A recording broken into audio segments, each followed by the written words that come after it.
75వ గణతంత్ర దినోత్సవ సందర్భంగా సంగారెడ్డి పట్టణంలోని ఎస్పీ ఆఫీస్ పరేడ్ గ్రౌండ్లో జాతీయ జెండాను ఆవిష్కరించారు కలెక్టర్ వల్లూరి క్రాంతి. ఈ కార్యక్రమంలో జిల్లా ఎస్పీ రూపేష్, జిల్లా జడ్జి ప్రభాకర్ రావు, పోలీస్ శాఖ ఉన్నతాధికారులు తదితరులు పాల్గొన్నారు. విద్యార్థులతో పలు సంస్కృతి కార్యక్రమాలను నిర్వహించారు. పోలీస్ శాఖ ఆయుధ ప్రదర్శన, వివిధ శాఖల ప్రదర్శన నిర్మించారు.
గణతంత్ర దినోత్సవం సందర్భంగా జిల్లా ప్రజలకు, స్వాతంత్ర సమరయోధులకు, న్యాయమూర్తులకు, ప్రజాప్రతినిధులకు, అధికారులకు, పాత్రికేయులకు జిల్లా యంత్రాంగం తరపున నా హృదయపూర్వక శుభాకాంక్షలు. భారతదేశం ప్రజాస్వామ్య దేశంగా మనుగడ సాధించడానికి సామాజికంగా, ఆర్థికంగా అభివృద్ధి దిశలో పయనించేలా సమాజంలో అందరికీ సమన్యాయం చేకూరేలా డాక్టర్ బిఆర్ అంబేద్కర్ అధ్యక్షతన రూపొందించిన భారత రాజ్యాంగం జనవరి 26, 1950న అమల్లోకి వచ్చిన నాటి నుండి గణతంత్ర దినోత్సవాన్ని జరుపుకుంటున్నాము. ఈ సందర్భంగా రాజ్యాంగ రచన చేసిన డాక్టర్ బిఆర్ అంబేద్కర్ మరియు వారి బృందాన్ని స్మరించుకోవడం మన అందరి బాధ్యత.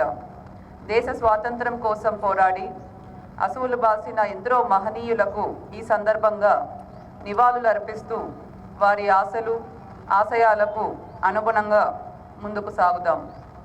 స్వాతంత్రం సిద్ధించిన తర్వాత దేశం ప్రగతి పథంలో పయనించుటకు కేంద్ర, రాష్ట్ర ప్రభుత్వాలు ఎన్నో అభివృద్ధి సంక్షేమ పథకాలను రూపకల్పన చేసి అమలు చేస్తున్నాయి.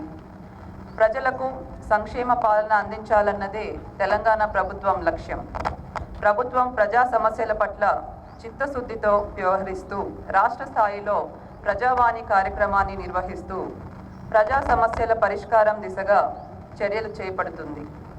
తెలంగాణ ప్రభుత్వం ప్రజలకు హామీ ఇచ్చిన మహాలక్ష్మి, రైతు భరోసా, గృహజ్యోతి, ఇందిరమ్మ ఇండ్లు, యువ వికాసం, చేయూత ఈ 6 గ్యారంటీల అమలు కార్యాచరణకు ప్రభుత్వం కృషి చేస్తుంది. ఈ దిశగా అడుగులు వేస్తుంది. అందులో ఇప్పటికే 2 గ్యారంటీలను అమలు చేసింది. 6 గ్యారంటీలలో భాగంగా ప్రభుత్వం ఇప్పటికే రాష్ట్ర వ్యాప్తంగా మహాలక్ష్మి పథకం ద్వారా మహిళలకు ఉచిత బస్సు ప్రయాణ సౌకర్యాన్ని కల్పించింది. ఈ పథకం జిల్లాలోని అన్ని పల్లె వెలుగు ఎక్స్ప్రెస్ బస్సులలో అమలు చేస్తున్నాము. జిల్లాలో ప్రతిరోజు సుమారు 51,000 మంది మహిళలు ఉచిత ప్రయాణ సౌకర్యాన్ని వినియోగించుకుంటున్నారు. పథకం ప్రారంభం నాటి నుండి ఇప్పటి వరకు జిల్లాలో సుమారు 24 లక్షల మంది మహిళలు ఉచిత ప్రయాణాన్ని వినియోగించుకున్నారు. జిల్లాలో ఆర్టీసీ బస్సుల్లో ప్రయాణిస్తున్న మొత్తం ప్రయాణికుల్లో 57% మహిళా ప్రయాణికులు ప్రయాణం చేస్తున్నారు. ఇది మహిళా సాధికారితకు నిదర్శనంగా చెప్పవచ్చు. ప్రభుత్వం పేదల ఆరోగ్య భద్రతకు అత్యంత ప్రాధాన్యతనిస్తూ పేదలకు మెరుగైన వైద్య సదుపాయాలు, సేవలు అందించడం ప్రధాన ధ్యేయంగా ఏ పేదవాడు డబ్బులు లేదన్న కారణంతో వైద్యం అందక ప్రాణాలు పోగొట్టుకోకూడదని, ప్రస్తుత అవసరాలకు పెరిగిన వైద్య ఖర్చులకు తగ్గట్టుగా రాజీవ్ ఆరోగ్యశ్రీ పథకంలో అందిస్తున్న సేవలను మరింత విస్తృతపరిచి రాజీవ్ ఆరోగ్యశ్రీలో అందుతున్న వైద్య సేవలు 5 లక్షల రూపాయల నుండి 10 లక్షల రూపాయల వరకు పెంచి ఉచిత వైద్యం అందిస్తుంది. పేదల ఆరోగ్య రక్షణకు భరోసా కల్పించింది. మిగిలిన 4 గ్యారంటీల అమలుకు గాను ప్రజలకు ఎవరికి ఏమి అవసరమో ఆ అవసరాన్ని తీర్చడానికి గాను ప్రజాపాలన ద్వారా ప్రజల నుండి దరఖాస్తులను స్వీకరించిన విషయం అందరికీ తెలిసిందే. ప్రజాపాలన కార్యక్రమంలో జిల్లాలో ప్రజల నుండి 3,91,565 దరఖాస్తులు వచ్చాయి. వాటన్నిటినీ ఆన్లైన్ చేయడం జరిగింది. వాటిని పూర్తి స్థాయిలో క్షేత్ర పరిధిలో పరిశీలించి అర్హులకు ఆయా పథకాలు అమలు చేసేలా ప్రభుత్వం కార్యాచరణకు కృషి చేస్తుంది. మాదక ద్రవ్యాల నిర్మూలన విషయంలో ప్రభుత్వం అత్యంత కఠిన చర్యలు తీసుకుంటుంది. జిల్లా ప్రజలకు సుపరిపాలన అందించే దిశగా పలు చర్యలు తీసుకుంటున్నాము. అందులో భాగంగా వైద్యం, విద్య, వసతి గృహాలలో మౌలిక వసతుల కల్పన, మహిళా శిశు సంక్షేమం, త్రాగునీరు, పారిశుద్ధ్యం, పట్టణ సుందరీకరణ, ప్రజా సమస్యల సత్వర పరిష్కారంపై ప్రత్యేక దృష్టి సారిస్తున్నాం. ఇటీవల జరిగిన శాసనసభ ఎన్నికలు సజావుగా, శాంతియుతంగా నిర్వహించుటలో జిల్లా యంత్రాంగానికి సహకరించిన పోలీస్ అధికారులకు, జిల్లా అధికారులకు, సిబ్బందికి ఈ సందర్భంగా కృతజ్ఞతలు తెలియజేస్తున్నాను. ప్రజలను చైతన్యపరచడంలో సహకరించిన ప్రింట్ ఎలక్ట్రానిక్ మీడియా పాత్రికేయులకు ఈ సందర్భంగా కృతజ్ఞతలు తెలియజేస్తున్నాను.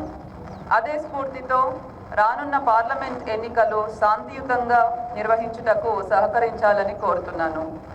జిల్లా అన్ని రంగాలలో అభివృద్ధి పథంలో పయనించడానికి జిల్లా యంత్రాంగం అన్ని విధాలా కృషి చేస్తుంది.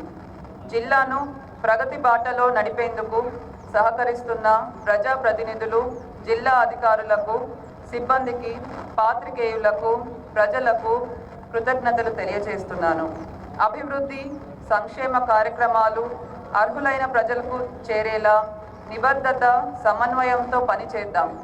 జిల్లా అభివృద్ధికి అందరూ పునరంకితం కావాలని కోరుతూ గణతంత్ర దినోత్సవ వేడుకలలో పాల్గొన్న ప్రతి ఒక్కరికి మరొకసారి శుభాకాంక్షలు తెలియజేస్తూ ముగిస్తున్నాను. జై హింద్.